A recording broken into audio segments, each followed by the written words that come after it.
Hey, my name is Rane and welcome back to another minigame related tutorial here in Geometry Dash. Today I'm going to show you how you can make your player die when hitting or getting hit by a deadly object, and how you can make him stop moving when hitting a wall or an object. The key to all of this that we will be working with is this thing down here. This is a collision block. The number you see right here, that is the block ID. And this is important. Get this into your head. The block ID has nothing to do with the group ID. Those are completely separate. Got it? Alright, then let's move on.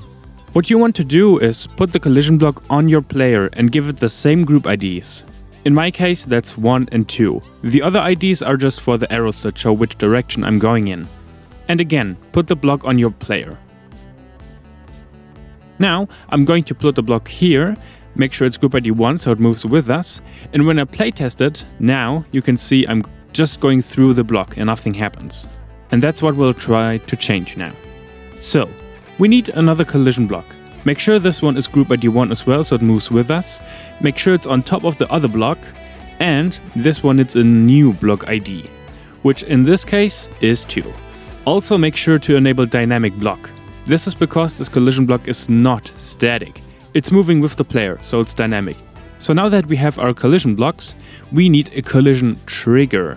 You can see it says block A and block B here. Block A is our player, so let's put in block ID 1. And block B is the object or the wall, so let's put block ID 2 in here. Now, the target ID is the group ID that we want to activate. So, the collision trigger basically works like a spawn trigger in that whenever block A and B collide, it spawns every trigger that has the group ID on it that we enter here. We need a stop trigger that will stop us from moving. And as I said, we need a group ID that we can spawn, and we'll put that in here. And now also in here. The stop trigger will stop every trigger with a certain group ID. So, we'll look for a new one, in my case that's 20, and we will put that into all move triggers. And of course, the stop trigger. Make sure the stop trigger is spawn and multi-triggered because it's spawned by the collision trigger. So, quick recap. When block A hits block B, the collision trigger is going to activate the stop trigger, which is going to stop the move triggers.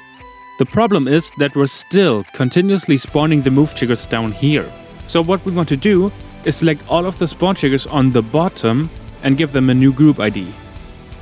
Now, we need a toggle trigger to toggle them off when we hit the wall. Make sure it's group ID 19, because that's the ID that's spawned by the collision trigger. Make sure it's spawn and multi-triggered, and put in the group ID that we just gave the spawn triggers.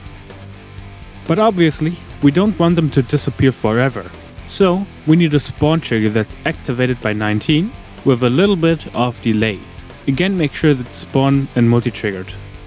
We need a group ID that we can spawn. And now we only need the toggle trigger that will turn the spawn triggers on again and make sure it has the new group ID on it.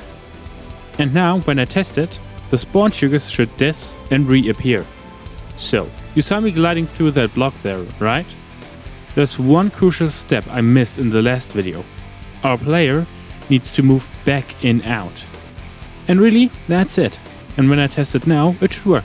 And it does. If you still have problems, try changing the time in the move trigger or the delay in the spawn trigger that activates the green toggle trigger. There's one more free tip that I want to give you guys. Don't work with solid objects like these. If they hit your cubes, you will die. Instead, use these 3D lines to create your own custom cubes and custom lines. These will not kill you. But now, let's continue. We want our player to die when it hits a deadly object like a spike in this case. First, we need a new collision block with a new block ID. That's dynamic, of course. Make sure your hitbox is not too big but not too small, and that it covers most of the object that will kill you. Now we need a new collision trigger. Block A is our player again, but this time block B is 3, our spike.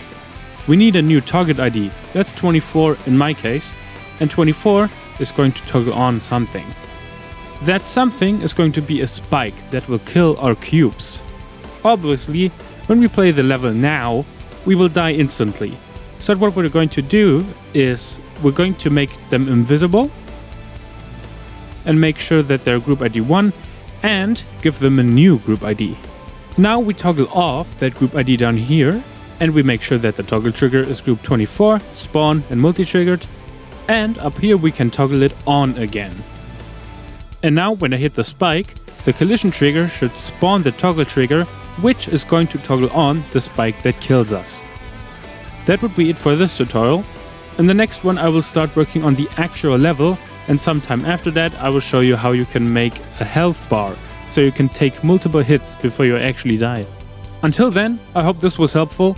If you have any questions, leave them down in the comments, and I will see you guys in the next video. Bye bye!